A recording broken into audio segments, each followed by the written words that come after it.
शरद पवार, अजित पवार एक झाले, राज ठाकरे आणि उद्धव ठाकरे एक झाले, काँग्रेस आणि वंचित एक झाले.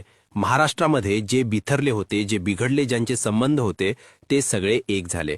शरद पवारांनी गेल्या 2-3 वर्षांपासून जे पत्ते राखीव ठेवले होते ते सगळे उघडे केले. अजित पवारांनी ज्या गोष्टींवरती सस्पेन्स कायम ठेवला होता तो सस्पेन्स सुद्धा क्लायमॅक्स म्हणून समोर आला. सगळे पत्ते उघड झाल्यानंतर राज्यातील राजकारणाची दशा आणि दिशा दोन्हीही बदलणार हे लक्षात घ्या. 2023ला अजित पवारांनी बंडखोरी केली.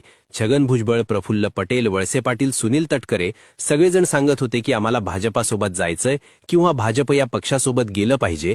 या सगळ्या गोष्टींवरती शिक्का लावणारे शरद पवारच होते. आम्ही भाजपच्या दारावर उभे होतो, दरवाजाची बेल वाजवली आणि तेवढ्यात पवार तिथून निघून गेले आणि दरवाजासमोर फक्त आम्हीच दिसलो आणि म्हणून आम्ही फुटलोय. अशा पद्धतीचं परसेप्शन बिल्ड झालं. पण त्याही स्टेटमेंटवरती ना सुप्रिया सुळे बोलल्या ना शरद पवार बोलले. अजित पवार सांगत होते वय वर्ष 85 झाले, घरी बसून घ्या, मला आशीर्वाद द्या, पण नाही, तरीही शरद पवार बोलले नाही. या सगळ्या गोष्टींवरचा सस्पेन्स तेव्हा बाहेर आला ज्यावेळी एक एक कडी जोडली जाऊ लागली. पहिली कडी जोडली गेली विधानसभा निवडणुकीला, जिथे लोकसभा निवडणुकीमध्ये सुप्रिया सुळे विरुद्ध योगेंद्र पवार हा सामना लढला. अजित पवारांनी टोकाची टीका केली. तिथपर्यंत काका पुतण्यांमध्ये बिनसलंय हीच टाईमलाईन समोर येत होती. विधानसभा निवडणुकीमध्ये ज्यावेळी अजित पवार विरुद्ध योगेंद्र पवार ही लढत सुरू झाली तेव्हा मात्र एक एक कडी जोडता यायला सुरुवात झाली. पवारांनी त्यावेळी अजित पवारांवर टीका केली नाही. बारामती माझी आहे, मी बारामती उभी केली, अगोदर मी होतो मग पुतणे आहे, असं कुठलंही परसेप्शन मांडलं नाही. सुप्रिया सुळेंनी सुद्धा योगेंद्र पवार निवडून यावेच यासाठी फार काही ताकद लावली नाही. ताकद तेव्हा लावली जाते ज्यावेळी समोरच्या उमेदवारावरती टीका केली जाते. मात्र सुप्रिया सुळे आणि शरद पवार दोघांनीही अजित पवारांवरती विधानसभेला टीका करणं टाळलं. त्यावेळी हा माझाच प्रश्न सुप्रिया सुळेंना होता तो ऐका. एवढे सॉफ्ट कशा वाहतायत तुम्ही? ते डायरेक्टली बोलतायत. अजून शरद पवार सुद्धा अजित पवारांचे नाव घेईना. आम्ही बघितलंय उदयनराजेंना ज्यावेळेस त्यांनी दुसऱ्या पक्षात गेले त्यावेळी फक्त पवारांनी सभेत एकच म्हटलं, माझी चूक झाली, मी ते मान्य करतो, उमेदवार पाडायचं. एवढंच त्यांचं स्टेटमेंट होतं. बारामती का नाही म्हटले? ते एकदा फक्त की माझी मुलगी 3 वर्ष 3 टर्म खासदारकी घेतली, मी तिला जर ठरवलं असतं तर केंद्रात मंत्रीपद देऊ शकलो असतो, मी सगळं अजितला दिलं, पण अजित आज माझ्या विरोधात गेल्यात, मला त्यांना पाडायचंय का म्हणत नाहीयेत. तुम्ही पुन्हा एक होतायत की काय? जिथे तुम्ही उदयनराजे भोसलेंनी पक्ष सोडला, साताऱ्यात सभा लावली आणि तिथे त्यांना पाडा म्हटले, त्यावेळी पवारांनी तिथे जाऊन सभा लावली आणि माझी चूक झाली, उदयनराजेंना पाडा असं म्हटले. सुनील शेळकेच्या एबी फॉर्मवर माझी सही आहे, पक्षाचा अध्यक्ष कोण होता, तू कसा निवडून आला असं म्हणणारे शरद पवार बारामतीत अजित पवारांना का म्हटले नाही की अजित पवारांना पाडा? बारामतीतील मतदारांना का म्हटले नाहीत अजित पवारांना आमदार करणारा, खासदार करणारा, मंत्री करणारा मी होतो, त्यांना पाडा? त्यावेळी सुप्रिया सुळेंनी काहीसं भलतंच उत्तर दिलतं. तेव्हा पहिली कडी जी होती ती जोडली गेली होती की पवार आणि दुसरे पवार म्हणजे अजित पवार आणि शरद पवार एक तर नाहीत ना. हळूहळू जसे जसे दिवस सरकत गेले तसा तसा आणखी क्लायमॅक्स जो आहे तो समोर यायला सुरुवात झाला. पिक्चरच्या इंटरव्हेल नंतरच खरी स्टोरी पवारांनी लिहिली होती की अजित पवार त्या पिक्चरचे फक्त हिरो आणि डायरेक्टर शरद पवार होते. या सगळ्या गोष्टींचा सस्पेन्स इंटरव्हेल नंतरच समोर आला. Anjana Krishna, trainee IPS officer Anjana Krishna यांच्याबाबत अजित पवारांनी जे स्टेटमेंट केलं होतं त्या स्टेटमेंट नंतर सुप्रिया सुळे, मोहित पवार यांचे शब्द फिरले होते. त्यांनी अजित पवारांना टार्गेट केलं नाही, ते म्हटले नाही, दादांची भाषाच तशी. विषय पलटवला गेला होता. तिथे या सिक्वेन्सची दुसरी कडी जोडली गेली होती. पुढे जाऊन पार्थ पवार यांच्या जमीन खरेदी व्यवहार प्रकरणी बरेचसे आरोप प्रत्यारोप झाले. जवळजवळ पार्थ पवार अडकतच होते, पण विरोधक म्हणून पवारांनी लावून धरलं नाही, सुप्रिया सुळेंनी लावून धरलं नाही.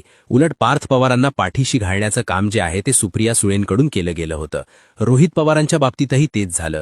जेव्हा माणिकराव कोकाटे, धनंजय मुंडे यांच्यासारखे मंत्री अडचणीत येत होते त्यावेळी सुप्रिया सुळे असतील किंवा मग पवार घराण्यातील कोणीही व्यक्ती असू द्यात, ते त्या कॅन्डिडेट म्हणजे धनंजय मुंडे असेल तर धनंजय मुंडे, माणिकराव कोकाटे असतील तर माणिकराव कोकाटे यांना टार्गेट करत होते. पण पक्षाचे नेते म्हणून अजित पवारांना टार्गेट करणं सुप्रिया सुळे, रोहित पवार, शरद पवारांनी टाळलं.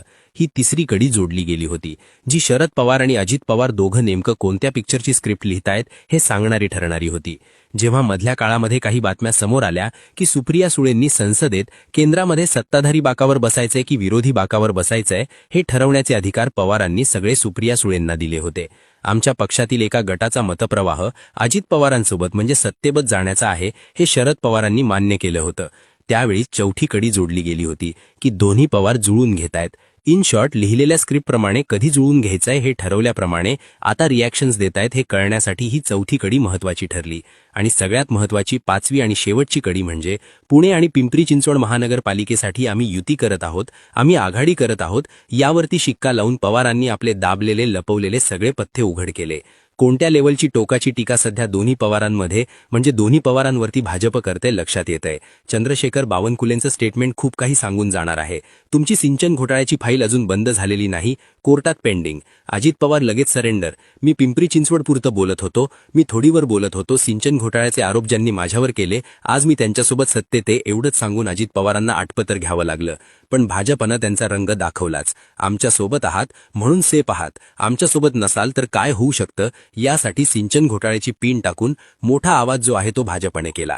रवींद्र चव्हाणांपासून अजित पवारांपासून फडणवीसांपासून सगळे एकमेकांवर तुटून पडलेत. अर्थ समजतोय? अजित पवार आणि शरद पवार एखाद्या महानगरपालिकेसाठी एकत्र येऊ द्यात, एखाद्या ग्रामपंचायतीसाठी एकत्र येऊ द्यात, नाहीतर कुठेही एकत्र येऊ द्यात, शेवटी निर्णय पक्ष नेतृत्वाने केलाय. आणि पक्ष नेतृत्व ते आहे ज्या नेतृत्वाला आव्हान त्यांच्या पुतण्यानं दिलं, ज्या नेतृत्वाचा प्रश्न तयार केले, ज्या नेतृत्वाचा पक्ष फोडला, ज्या नेतृत्वाची राजकीय अख्खी पुंजी जी आहे ती पणाला लावली. अशा नेतृत्वामध्ये एखाद्या महापालिकेसाठी, एखाद्या ग्रामपंचायतीसाठी जर एकत्रीकरणाचा फॉर्म्युला ठरत असेल तर समजून जा हे सगळं काही स्क्रिप्टेड होतं.